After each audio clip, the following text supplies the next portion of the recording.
हरिहंत सिद्ध सूर्य रूपाध्याय साधु सर्व अर्थ के प्रकाशे मांगलिक उपकारी है।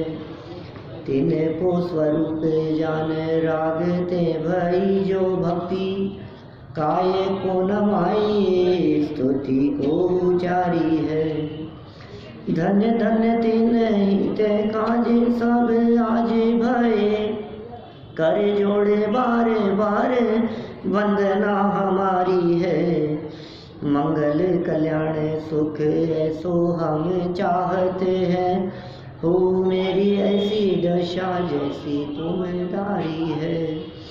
हो मेरी ऐसी दशा जैसी तुम्हारी है।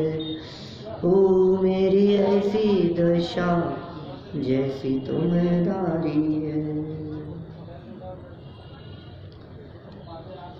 ग्वालियर नगर में पंचकल्याण प्रतिष्ठा महोत्सव का यह आयोजन चल रहा है। आज गर्भ कल्याण दिवस का यह मांगलिक प्रसंग है। इस गर्भ कल्याण के प्रसंग की चर्चा तो हम सायंकालीन व्याख्यान में करेंगे। और अभी जैसा विचार व्यक्त किया हमारे विराट जी ने कि आप सम्यक दर्शन की पात्रता के संदर्भ में कुछ चर्चा करें। पात्र जीव भी सामने कुछ ऐसे ही दिख रहे हैं, इसलिए जैसा आपने कहा वैसी चर्चा करते हैं। क्यों चाहिए सम्यक दर्शन? सम्यक दर्शन क्यों चाहिए? पात्रता की बात करें ना हम, बहुत विस्तृत चर्चा हो सकती है। मैंने अभी 1.5 साल पहले डलास में लिया था, टेक्सास में। ये प्रकरण यूट्यूब पर अवेलेबल है, वो प्रवचन 1.5 घंटे का, सम्यक्त्व की पात्रता के नाम से। बहुत सुंदर चर्चा होनी चाहिए कि ये सम्यक दर्शन चाहिए तो उसकी विधि क्या है, उसकी प्रक्रिया क्या है। हम सब बारीक सूक्ष्म बातें तो बहुत करते हैं सम्यक दर्शन के संदर्भ में। वेद विज्ञान, आत्मानुभूति किस तरह से हो और आत्मानुभूति की प्रक्रिया, राग भिन्न है, ज्ञान भिन्न है, और वो सारी चर्चाएं, आत्मा के प्रदेश न्यारे और राग के प्रदेश न्यारे, राग के प्रदेश और ज्ञान के प्रदेशों की भिन्नता की चर्चा तो बहुत करते हैं। लेकिन कभी कभी वो बेसिक बिंदु छूट जाते हैं जो पात्रता के संदर्भ में है। कभी हम उस बिंदुओं की तरफ विचार नहीं करते। आखिर ये सम्यक दर्शन अटक रहा है तो कहाँ अटक रहा है? अभी मूल में ही पात्रता नहीं है। बाहर में अनीति अन्याय अवक्ष का त्याग हुए बिना सम्यक दर्शन की पात्रता संभव नहीं है। पात्रता के संदर्भ में बहुत सारे बिंदुओं की चर्चा की जा सकती है। हम शुरू कर रहे हैं इसको बहुत स्थूल व्यवहार से। सबसे पहला पॉइंट, अनीति अन्याय अवक्ष का त्याग है या नहीं है? बोलो। जीवन में यदि अनीति रूप परिणाम चल रहे हैं, अन्याय रूप परिणाम है, अपने अपने जीवन को टटोलने का प्रयास करना। जीवन में यदि अभक्ष नहीं छूट रहा है, भक्ष अभक्ष का विचार नहीं है, बाह्य आचरण यदि निर्मल नहीं है, बाह्य शुद्धि का यदि विचार नहीं है, और हम सोचें कि सम्यक दर्शन हमारे जीवन में अवतरित हो जाए, तो कैसे हो जाएगा? इतनी हल्की चीज समझ रखी है आपने सम्यक दर्शन को। कि सा विचार तो शुद्ध है ना, विचारों के दम पर हो जाएगा, सम्यक दर्शन प्रकट हो जाएगा, कि नहीं होगा। सम्यक दर्शन की प्रकटता के लिए पहले बाहर में निर्मलता जरूरी है। बाह्य आचरण यदि शुद्ध नहीं है तो काम नहीं होगा। राकेश जी भाई साहब थोड़ा सा आगे आ जाओ ना।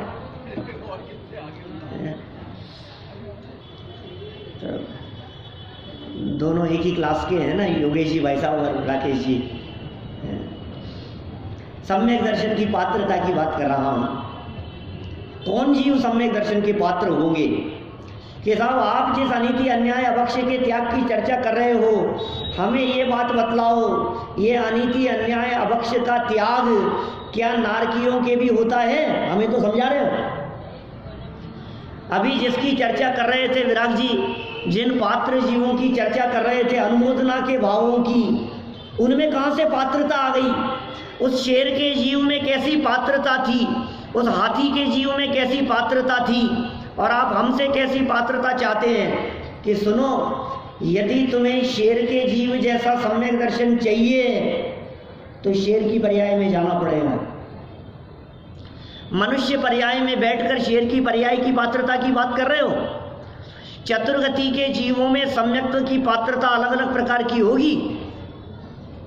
बाह्य पात्रता की अपेक्षा से बात कर रहा हूं। पंचलब्धियों रूप प्रथमोपशम सम्यक्त्व की बात करें तो पंचलब्धियों रूप सम्यक्त्व की पात्रता तो चतुर्गति में एक समान, क्षयोपशम, विशुद्धि, देशना, प्रायोग्य, और फिर उसमें अधयकरण, अपूर्वकरण और अनिवृत्तीकरण, और अनिवृत्तीकरण के अंतिम समय के परिणामों पूर्वक प्रथमोपशम सम्यक्त्व की प्राप्ति। ये प्रथमोपशम सम्यक्त्व की प्रक्रिया तो चतुर्गति के जीवों में एक समान होंगी। क्या उस प्रक्रिया की बात नहीं कर रहे हम यहाँ?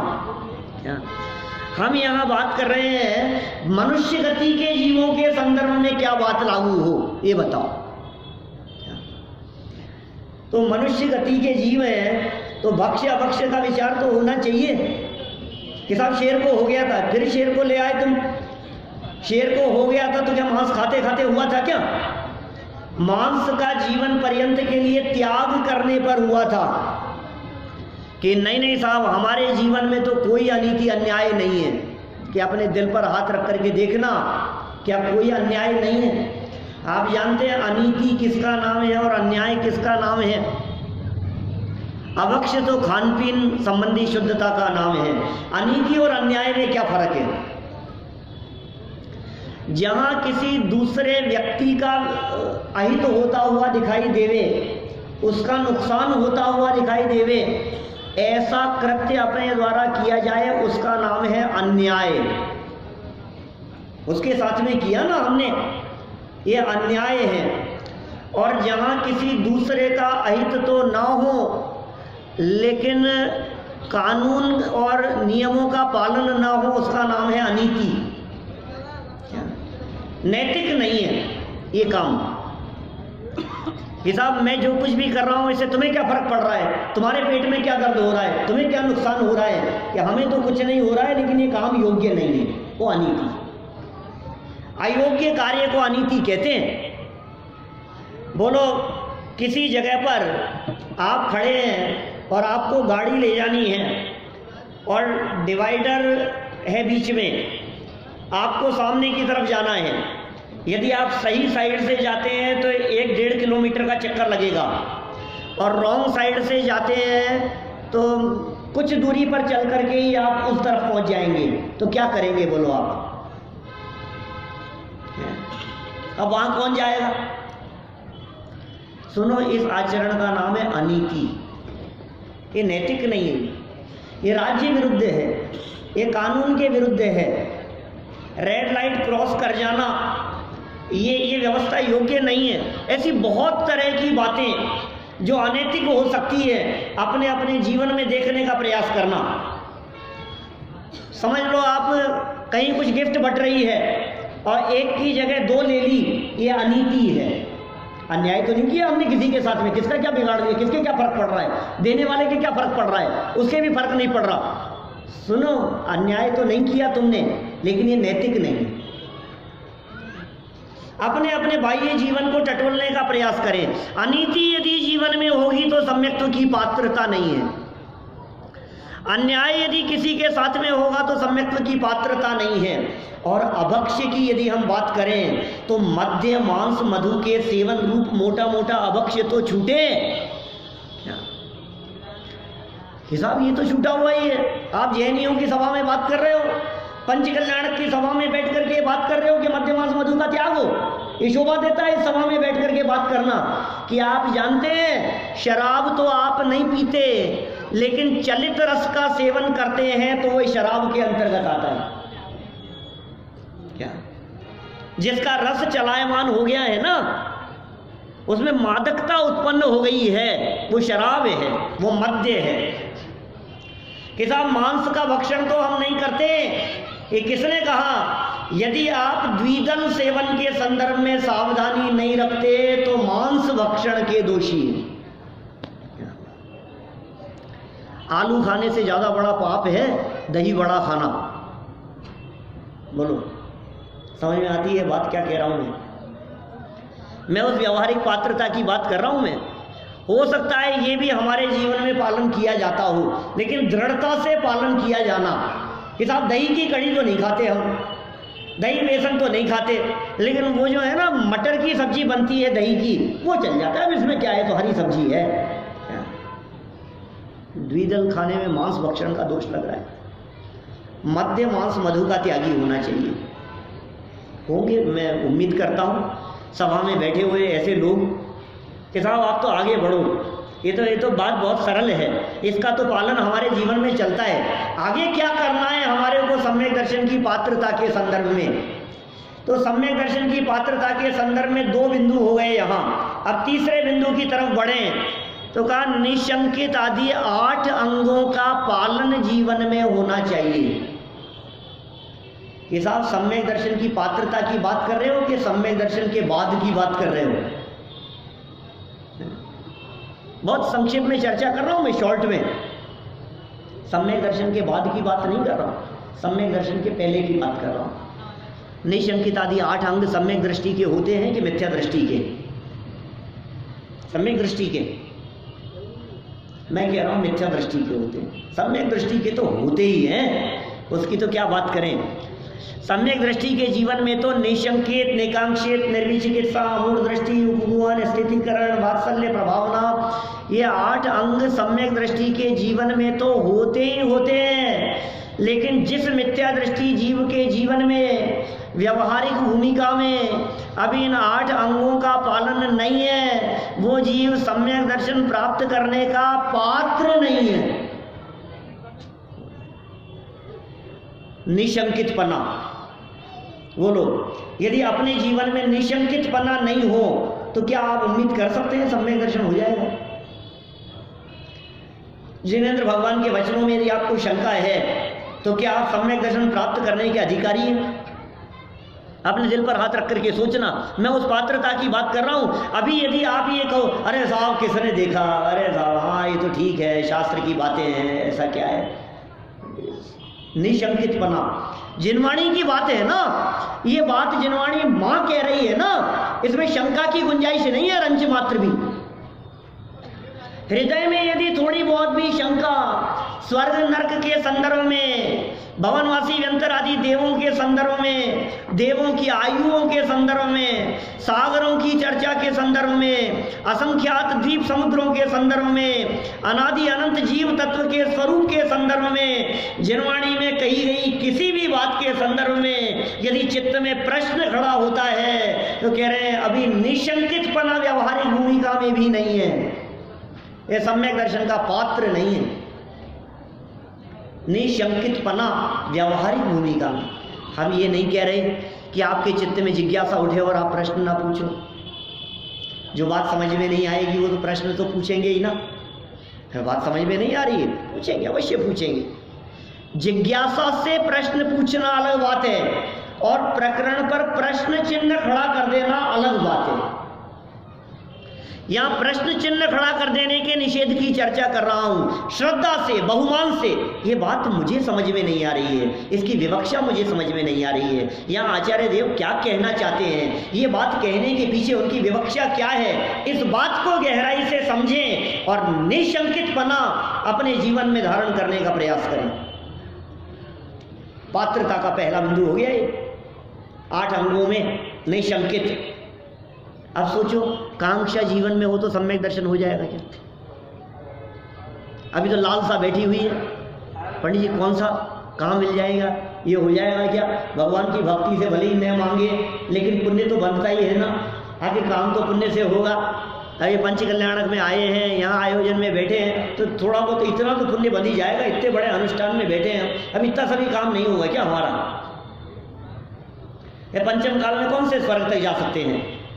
पूछते हैं लोग कभी कभी, इस पंचम काल में कौन से स्वर्ग तक की जाने की मर्यादा है? तो हमने कहा भाई साहब 16वें स्वर्ग तक जा सकते हैं। इस पंचम काल में 16वें तक जा सकते हैं। हमने तो 5वां 8वां सुना था, 16वें तक। मैंने कहा हाँ 16वें तक जा सकते हैं इस पंचम काल में, कोई बाधा नहीं है। तो पंडित जी रोजाना प्रवचन सुनते हैं तो पहला दूसरा तो मिल ही जाएगा।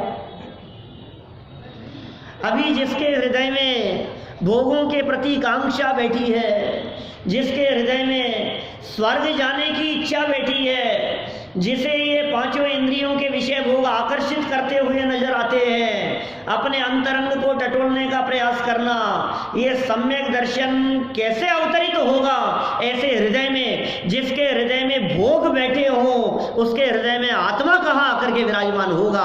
पहले अपने हृदय को, उन भोगों को निकालकर उस स्थान को खाली तो करो जहां सम्यक दर्शन अवतरित हो सके। सीट पर तो कोई दूसरा बैठा है, वो कहे आ जाओ बैठ जाओ, और तुम सीट तो खाली करो, आ जाओ तो कह रहे हो सम्यक दर्शन तुम आ जाओ, तो कहां बिठाओगे ये तो बताओ। कि अपने हृदय में अवतरित करेंगे कि तुम्हारे हृदय में बैठा कौन है, कि भोग बैठे हैं पांचों इंद्रियों के, पंच इंद्रियों के भोग बैठे हैं, तो सम्यक दर्शन को आ जाओ। पहले पात्रता, पहले जगह नक्की करो, जगह बनाओ उनके लिए। सम्यक दर्शन जिस जगह पर आकर के उतरेगा, जिस जगह पर आकर के विराजमान होगा, वो पात्रता कैसी होगी, हम उस पात्र की बात कर रहे हैं। निकांक्षितपना, निर्विचिकित्सा, घृणा आती है, अभी तो सुहाता नहीं है हमारे को। मुनिराजों का मलिन शरीर हो, चाहे ज्ञानियों के शरीर को देखकर, दुर्गंधित शरीर को देखकर, उनकी परिस्थितियों को देख करके घृणा करता है। नहीं हो गया है हमारा ऐसा स्वरूप, पैसे वालों के प्रति सहजी सम्मान और गरीब के प्रति घृणा का भाव। बोलो ये क्या हो गया है? ये जब निर्विचिकित्सापना, साधर्मियों के शरीर को देखकर, साधर्मियों की परिस्थिति को देखकर घृणा का भाव न आवे, तो समझना कि कुछ पात्रता डेवलप हो रही है। अभी पात्रता डेवलप हो रही है, अभी सम्यक दर्शन प्रकट हो जाएगा, उसकी कोई गारंटी नहीं ले रहे हैं। पात्र जीवों को ही सम्यक दर्शन होता है, लेकिन पात्रता हो जाने पर हो ही जाए ऐसा नियम नहीं है। क्या कहा? होगा तो पात्रता जरूरी है, और पात्रता हो गई तो हो जाएगा ऐसा नियम नहीं है। निर्विचिकित्सा की बात कही मैंने। मुनितन मलिन न देख घिनावे, तत्व कुतत्व पिछाने, तत्व कुतत्व पिछाने, अमूढ़ दृष्टि, मूढ़ नहीं, मूढ़ होकर के बात नहीं करे। परीक्षा प्रधानी है जैन दर्शन। विचार करो गहराई से, जिन बातों को कही गई है, ये सारी बातों का कैसे निर्णय किया जाए, परीक्षा करके निर्णय करो। कि साहब एक तरफ तो आपने बात कह दी थी निशंकित बना, और दूसरी तरफ कह रहे हो परीक्षा प्रधानी बना, कि हाँ पहले श्रद्धा से स्वीकार करो, इसका नाम है निशंकित बना, और श्रद्धा से स्वीकार करने के बाद में उसे तर्क युक्ति और न्याय से हृदयंगम करो, इसका नाम है अमूढ़ दृष्टि बना। मूढ़ होकर के नहीं, कि सब निशंकित था और कह रहे हो अमूढ़ दृष्टि, दोनों विरोधी दिखते हैं ना आपस में। अमूढ़ दृष्टि, मूढ़ होकर के नहीं, कि हम तो निशंकित हैं, बाबा वाक्य प्रमाणम, ऐसे नहीं चलेगा काम। इसलिए कहा अमूढ़ दृष्टि, मूढ़ होकर के नहीं स्वीकार करना। अपनी बुद्धि का प्रयोग करो, सैनी पंचेंद्रिय हो, बुद्धिमान हो, बुद्धि है हमारे पास में, ऐसे थोड़ी ना चलेगा सुनी सुनाई बात की। हाँ सब शास्त्र में लिखी है साहब, अब क्या करें, जश तो रही नहीं है हमारे को, अब क्या करें, अब शंका क्या करें, अब जिनवाणी की बात है। तो समझना उसको गहराई से, मूढ़ होकर के नहीं, अमूढ़ दृष्टि। और आगे की जो चार कहे हैं, उपगूहन, स्थितिकरण, वात्सल्य और प्रभावना, ये तो जीवन सुधार है। बाहरी जीवन सम्यक दृष्टि ज्ञानी जीवों का कैसा होता है, सम्यक दर्शन प्राप्त करने के पात्र जीवों का बाहरी जीवन किस तरह का होता है, इन चार अंगों से दिखाई देता है। उपगूहन होता है ऐसा, दूसरों की गलतियों की तरफ उंगली उठती हुई दिखाई देती है, बात बात में दूसरों की तरफ उंगली उठती है, इसमें इतने दोष है, इसमें इतनी कमियां। अरे भैया गुण दोष किसमें नहीं है, सब में है, सारे जगत में। अभी चर्चा चल, गुणी जनों को देख हृदय में मेरे प्रेम उमड़ आवे। ये गुणी जनों को देख करके प्रेम भाव क्यों नहीं उमड़ता है? विद्वानों के हृदय में देखो तो विद्वान को देख करके पसंद नहीं करते, साधर्मियों को देख करके पसंद नहीं आते। ये क्यों आगे बढ़ रहा है, ये क्यों रह गया है, इसने ऐसा क्यों किया, इसका क्यों यहाँ रख दिया गया, उसका ये क्यों हो गया, ये क्यों माइक पर खड़ा होकर के बोल रहा है, ये क्यों मंच पर घूमता रहता है, ये क्या क्या कर रहा है भैया, तेरे को क्या निकल पा रहे हैं बिना मतलब के।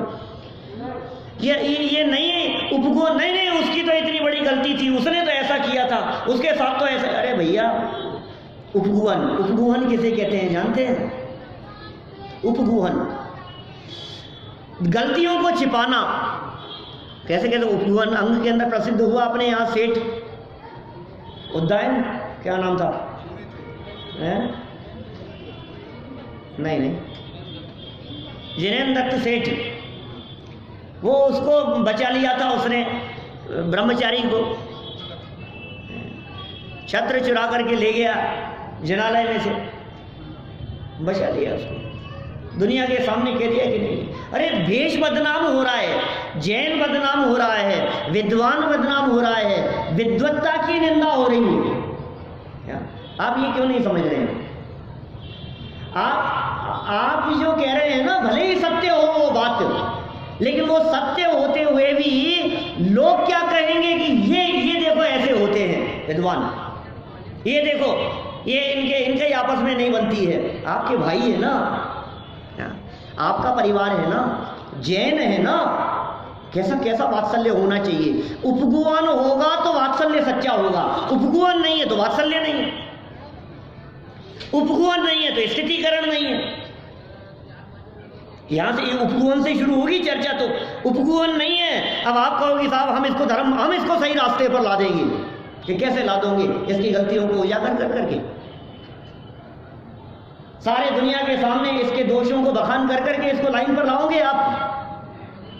ये उपगुहन पहले नंबर पर ये सिखा रहा है, हमें दूसरों के दोष नहीं दिखाई देवे। अरे हम उन गुरु के शिष्य हैं जिन्होंने दोष देखना नहीं, जिन्होंने जीवों को परमात्मा देखना सिखाया है। क्या हम उन गुरुदेव के शिष्य हैं? हमें दोष दिख कैसे रहे हैं? दोष देखने वाली दृष्टि दोषी है। कितना उपगुहन, भगवान देखना सिखाया गुरुदेव ने हमारे को। भगवान देखो, भूले ले भगवान देखे उन्होंने, भूला हुआ भगवान है। ये परमात्मा बनने की पात्रता जिसमें दिखाई दे रही है, तुम्हें इसमें कमियां दिखाई दे रही है, और हमें ये जीव अल्पकाल में भगवान बनता हुआ दिखाई दे रहा है। बोलो, मारीची जैसा तीर्थंकर परमात्मा का विरोध करने वाला दिखाई देवे जीव, और उसके बावजूद भी ऋषभदेव परमात्मा की दिव्य ध्वनि में ये बात नजर आए कि ये जीव तीर्थंकर बनने का पात्र जीव है। बोलो,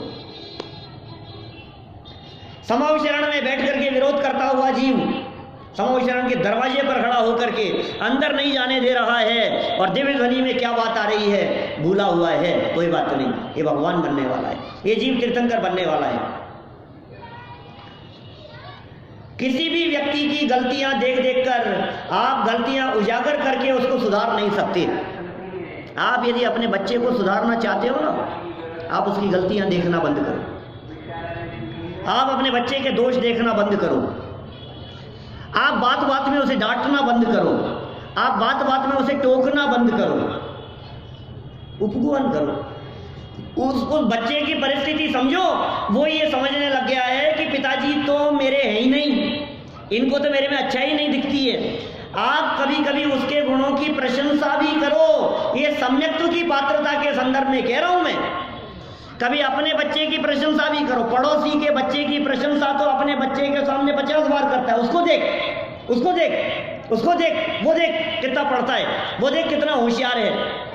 नालायक पढ़ता नहीं है, और ये तेरे को नालायक ही नालायक दिखता है। क्यों? इसमें अच्छाइयां नहीं है कुछ भी। चार लोगों के बीच में किसी की कमियां उजागर करने की जो प्रवृत्ति है, ये समझ लो आप, हमें बच्चों से और परिवार से दूर तो कर ही रही है, ये हमें सम्यक्त्व से दूर कर रही है। सम्यक दृष्टि ज्ञानी जीवों की गृहस्थी कैसे अच्छी चलती है? बिगड़ जाती होगी सारी गृहस्थी। कैसे चलता होगा उनका जीवन, उनकी घर गृहस्थी कैसी चलती होगी? ये अंग है ना उसके जीवन में। दोष देखने वाली दृष्टि मिट गई है उसकी, निर्दोष देखता है वो। जब वो निर्दोष देखता है, जब उसके जीवन में उपगुहनपना उत्कृष्ट रीति से होता है, फिर वात्सल्य बढ़ता है। जब वात्सल्य बढ़ता है तो स्थितिकरण होता है। स्थितिकरण कैसे होगा? बिना वात्सल्य के स्थितिकरण करके देख लो आप, धर्म मार्ग में लगाओ। नहीं साहब, हम तो खुद के धर्म मार्ग में लगने की बात कर रहे हैं। अरे साधर्मियों के प्रति वात्सल्य का भाव नहीं होगा, उनको धर्म मार्ग से विचलित होते हुए धर्म मार्ग में लगाने का परिणाम नहीं आएगा, उनके दोष निर्दोष देखने रूप तेरी वृत्ति नहीं होगी, तो तेरे हृदय में सम्यक दर्शन का अवतरण कैसे होगा? ये सम्यक दर्शन प्रकट करना है ना, तो व्यवहारिक भूमिका में नहीं होना चाहिए, ये उपगुण नहीं होना चाहिए। बोलो कैसा स्थितिकरण करें हम? दोष दिख जाने पर भी ऐसा कहो कि हमने देखा ही नहीं, वो मर्यादा बनी रहने दो। दोष दिख रहे हैं, आपका बच्चा यदि छिप करके कुछ काम कर रहा है, पिताजी के आते ही यदि वो टीवी बंद कर देता है, तो इसका मतलब ये है कि कम से कम इतनी शर्म तो है कि इनके सामने कि ये काम गलत है। आपने उस बात को उजागर कर दिया है सबके बीच में, तो फिर तो वो खुलेआम करेगा, अब तो सबको पता है, अब तो सब जानते हैं, अब तो क्या है, ठीक है, इनको भी मालूम। आप कैसे सुधारेंगे? उपगुहन भी हो, स्थितिकरण भी हो। कैसे होगा स्थितिकरण? कहाँ स्थितिकरण होगा? ये जिनवाणी हमारे को स्थितिकरण की विधि सिखा रही है। जिनवाणी की बातें बिना स्थितिकरण के जीवन में नहीं उतरेगी। और फिर वात्सल्य और ये अंग जिसके जीवन में होते हैं, फिर उसका जीवन ऐसा होता है कि जीवन से होती है प्रभावना। आप अपना जीवन ऐसा समझें कि मेरे जीवन से प्रभावना हो रही है। जिसके जीवन से प्रभावना हो रही है उसके जीवन से अप्रभावना नहीं हो। मैं कभी भी अप्रभावना में कारण न बनूं।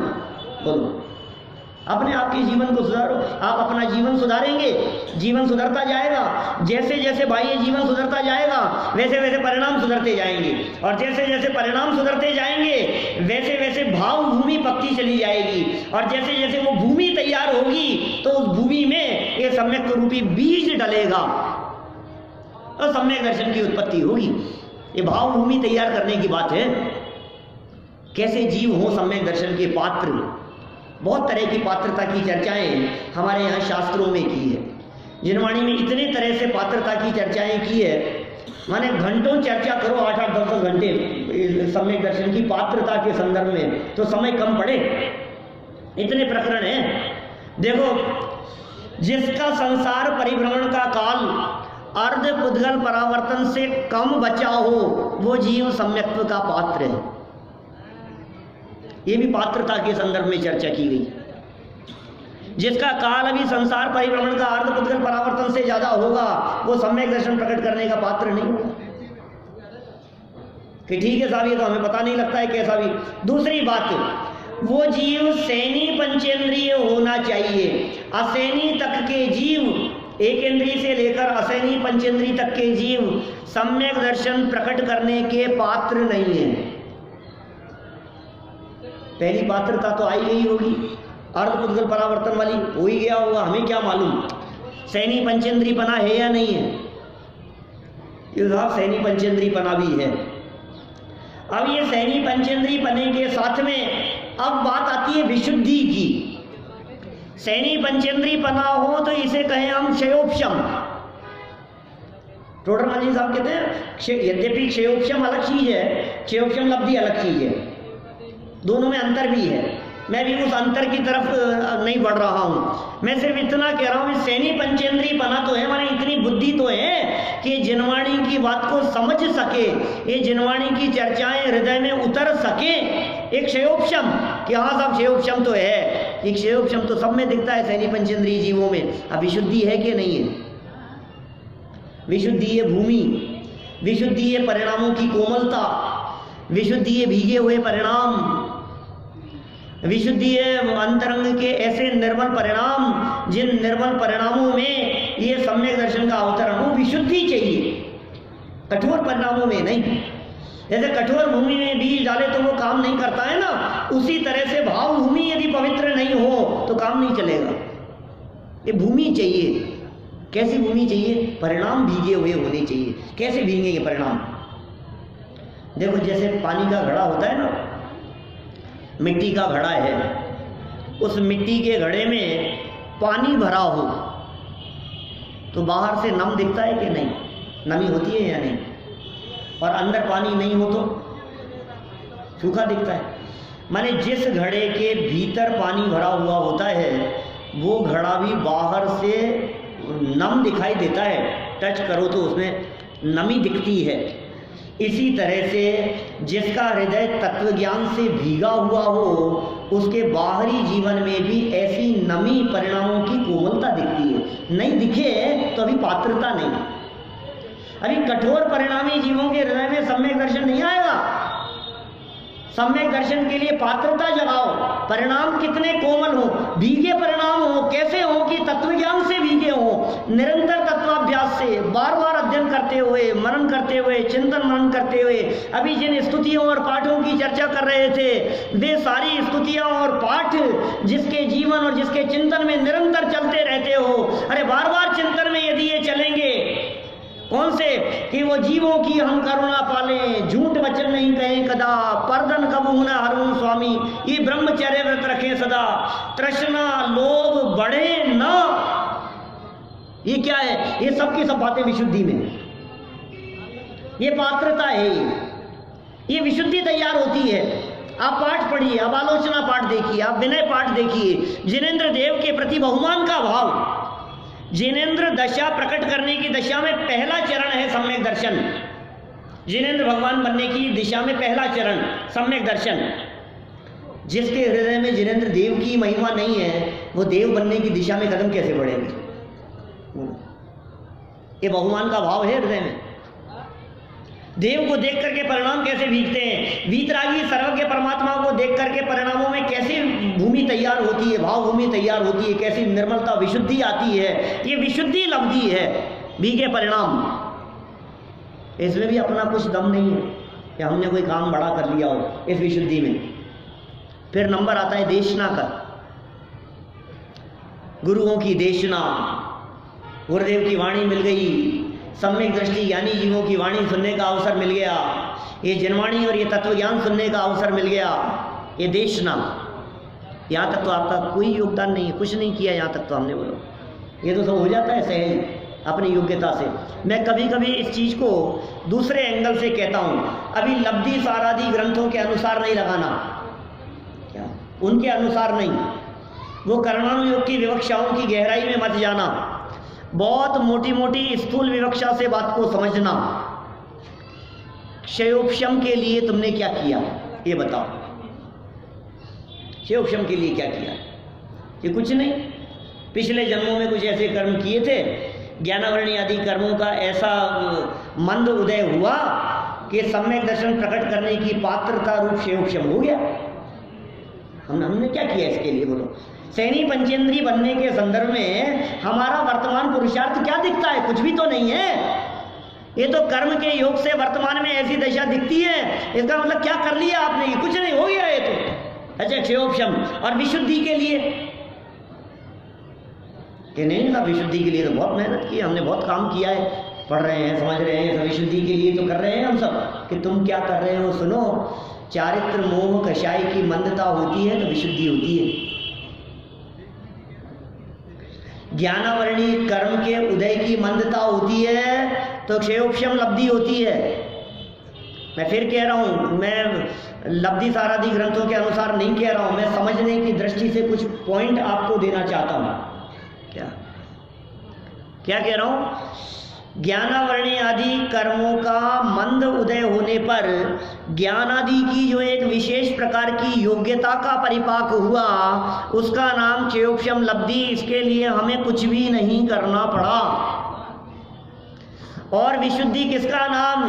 कि चारित्र मोहनी कर्म के मंद उदय से जो परिणामों में निर्मलता हुई, कषायों की मंद उदय के कारण, तो ये विशुद्धि हो गई। इसमें क्या कर लिया तुमने कि साहब देशना सुनने के लिए तो आकर के बैठे हैं और ये तो सुन रहे हैं कि सुनो, जब साता वेदनी कर्म और पुण्य प्रकृतियां तीव्र रूप से उदय में आती है तो ये जिनवाणी की चर्चा कान में सुनने को मिलती है। ये तुम्हारे पुण्य के उदय से सुनने को मिल गई है। इसमें देशना सुनने में भी तुम्हारा क्या योगदान रहा? कुछ नहीं। पुण्य का उदय हो तो सुनने को मिले और पुण्य का उदय ना हो तो सुनने को ना मिले। अब तीन तो कर्म के अनुसार हो गई। अब क्या करना है कि काम तो होना है आगे। अब सुन लिए साहब, जय जय नाथ, जा वाणी के ज्ञान थे, अब बस चले, अब हो गया और क्या। क्षयोपशम में ज्ञानावरणी का, ज्ञानावरणी दर्शनावरणी अंतराय कर्म का योगदान, विशुद्धि में चारित्र मोहनी के मंद उदय का योगदान, और देशना सुनने में साता वेदनी कर्म के उदय का योगदान, विशिष्ट जाति की पुण्य प्रकृतियों का योगदान। तो ये तो हमारे को पूर्व में किए गए कि फल में ये ऐसे संयोग और ऐसी व्यवस्था मिल गई है कि सैनी पंचेंद्री होकर, मंद कषाई होकर जनवाणी सुनने का योग मिल जाए। असली काम सम्यक दर्शन प्रकट करने के लिए तो इसके बाद प्रायोग्य लब्धि काम तो यहाँ शुरू होगा। और हम तो पल्ला झाड़ के उठ गए, अरे सम्यक दर्शन नहीं हो रहा है। कि तुमने सम्यक दर्शन के लिए किया क्या? कि सुनने गए थे साहब वहाँ पंच कल्याणक में, कि तुम क्या सुनने के लिए गए? उस तुम्हें ले गया तुम्हारा पुण्य का उदय, अब बिठा दिया तुम्हें ले जा करके। गुरुदेव नहीं कहा करते थे ऐसी बात, जूतों में बैठ करके भी यदि सुनने का अवसर मिले तो समझना तीव्र पुण्य का उदय है। क्या ये तीव्र पुण्य का उदय? माने पुण्य के उदय से ये जनवाणी कर्णेंद्री का विषय बन रही है, इसमें हमारा कुछ नहीं है। अब सुनने के बाद क्या करना है वो है पात्रता।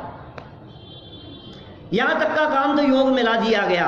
अब जो बातें सुनी है उनका गहराई से करो विचार, चिंतन, मनन, मंथन, गहराई में जाकर के। और जब ये विचार मंथन गहराई में पहुंचता है, जो बात सुनी है, मैं कौन हूँ, मेरा क्या स्वरूप है, ये परमात्मा कौन है, ये जीव परमात्मा कैसे बन सकता है, इन विषयों के संदर्भ में जब आप गहराई से विचार करते हैं और गहराई में जाकर के, तो फिर अपने आप एक प्रक्रिया अंदर में डेवलप होती है जिसका नाम है प्रायोग्य लब्धि। और वो प्रायोग्य लब्धि पूर्वक जब आगे बढ़ा जाता है तो सहज ही वो विकल्प चलते चलते वो निर्विकल्पता की तरफ बढ़ते हैं। और फिर एक क्षण ऐसा आता है कि विकल्प सूक्ष्म होते होते, मंदतर और मंदतम होते होते एक क्षण ऐसा आता है जब वो विकल्प टूट जाते हैं और निर्विकल्प आत्मा की अनुभूति हो जाती है। अभी तो विकल्प में ही नहीं आ रहा है। बोलो सच सच बतलाना, अपने हृदय पर हाथ रख करके, देशना के बाद की प्रक्रिया कुछ होती है क्या अपनी लाइफ में? शैवक्षम विशुद्धि और देशना तक अटके हुए हैं, सम्यक दर्शन तो चाहिए हमारे को, लेकिन करें क्या? सुनने के बाद जो काम होना है, असली काम वो है क्या? वो काम नहीं हो रहा है। वो विचार, चिंतन और मंथन की प्रक्रिया अपने जीवन में लागू हो तो सम्यक दर्शन अपने जीवन में प्रकट होगा।